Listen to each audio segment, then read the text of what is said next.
बहुत समय पहले चांद लोक में काला और सफेद चांद दो भाई रहते थे। वह दोनों अपनी जादुई विद्या की शक्ति का इस्तेमाल करके एक जादुई चूल्हा बनाने की तैयारी कर रहे थे।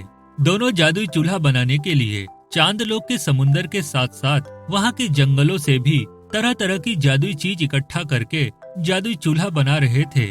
फिर आखिरकार कई दिनों की मेहनत के बाद वह दोनों चांद भाई एक विशाल जादुई चूल्हा बनाकर तैयार कर लेते हैं। ओए, आखिरकार इतने दिनों की मेहनत के बाद हमारा जादुई चूल्हा बनकर तैयार हो गया है।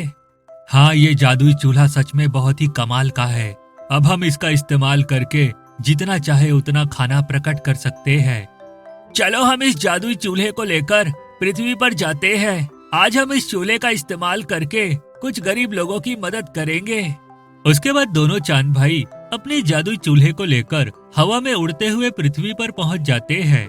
तभी उन्हें एक घर के सामने बहुत बड़ा शादी का मंडप दिखाई देता है। दुल्हन का पिता खाना बनाने के लिए हलवाई को ढेर सारे पैसे दे रहा था।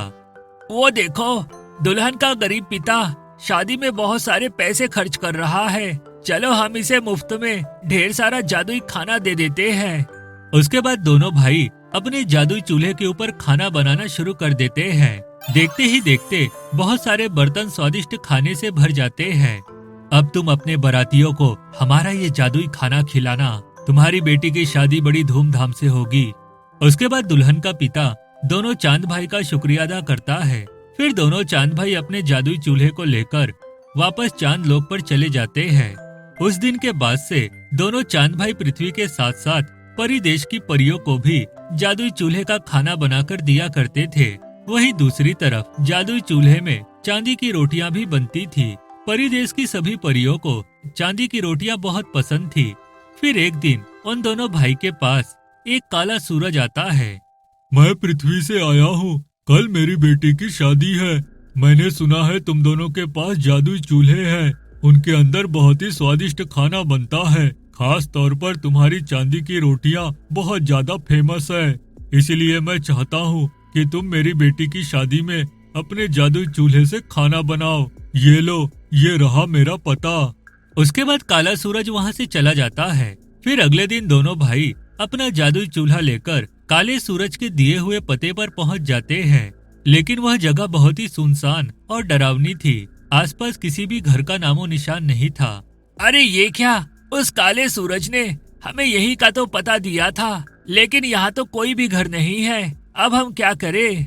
तभी पेड़ के ऊपर बैठा काला सूरज अचानक छलांग लगाकर दोनों भाइयों के सामने आ जाता है। मैंने तुम दोनों का जादुई चूल्हा हड़पने के लिए तुम्हें अपने जाल में फंसाया है। चलो, आज से तुम्हारा जादुई चूल्हे का मालिक मैं हूँ। अब मैं तुम्हारे चूल्हे को शैतानी मंत्रों से भूतिया बना दूंगा। उसके बाद परिदेश की सभी परियों को भूतिया खाना खिलाकर मैं उन्हें चुड़ैल के रूप में बदल दूंगा। आखिर तुम परियों को चुड़ैल क्यों बनाना चाहते हो? उन मासूम परियों ने तुम्हारा क्या बिगाड़ा है? सभी परियों को चुड़ैल बनाने के बाद मैं उनका राजा बनकर पूरे परिदेश में राज करूंगा। ओए, राज तो तू तब करेगा ना जब हम तुझे जिंदा छोड़ेंगे। ठहर जा, मैं अभी अपनी जादुई छड़ी की शक्ति से तुझे जलाकर राख कर दूंगा।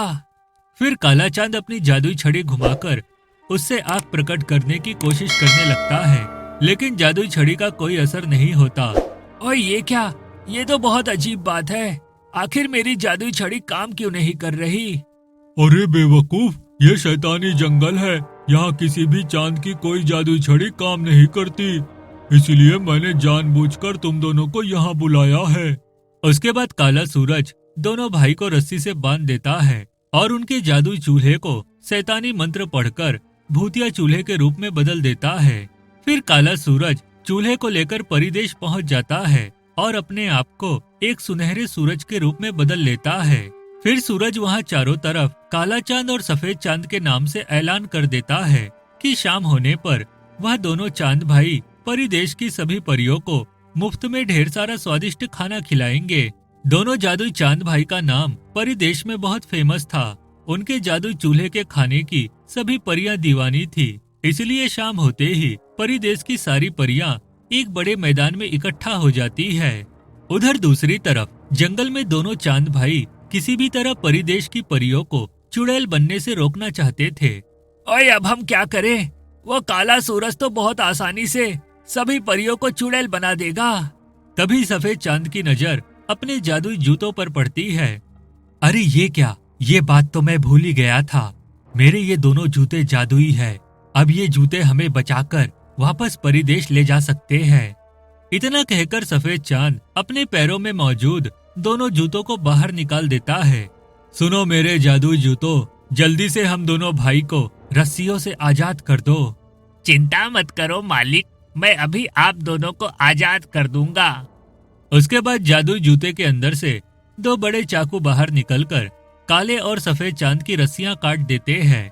फिर दोनों जूते विशाल रूप धारण कर लेते हैं और दोनों चांद भाई एक एक जूते पर सवार होकर हवा में उड़ते हुए परिदेश पहुंच जाते हैं। उसी समय काला सूरज सभी परियों को खाना परोस रहा था, लेकिन तभी सफेद चांद जोर जोर से चिल्लाने लगता है, ठहर जाओ, ये एक धोखेबाज काला सूरज है, कोई भी इसका दिया हुआ खाना मत खाना। अरे सत्यानाश, ये दोनों भाई अचानक कहाँ से आ गए? ओए हम तुझे सबक सिखाने आए हैं, चल तैयार हो जा धोखेबाज सूरज। उसके बाद काला चांद अपनी जादुई छड़ी की शक्ति से वहां पर एक जादुई आईना प्रकट कर सूरज को उसके आगे खड़ा कर देता है। फिर सभी परियों को काला सूरज का डरावना रूप दिखाई देने लगता है। अरे बाप रे, ये तो सच में एक खतरनाक काला सूरज है।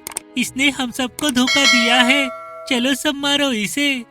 मेरे पास भी बहुत सारी जादुई शक्तियाँ हैं, कोई मेरा कुछ नहीं बिगाड़ सकता। ठहरो, अभी तुम सबको मजा चखाता हूँ। उसके बाद काला सूरज अपनी जादुई शक्ति से वहां पर एक बड़ा पंखा प्रकट कर देता है। फिर अगले ही पल पंखा तेजी से घूमना शुरू कर देता है।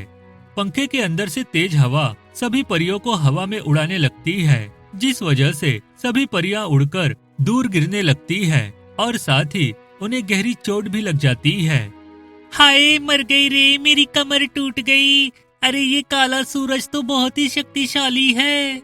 मेरी ताकत तुम सबने देख ली ना, अब मैं तुम दोनों चांद भाई को भी सबक सिखाऊंगा।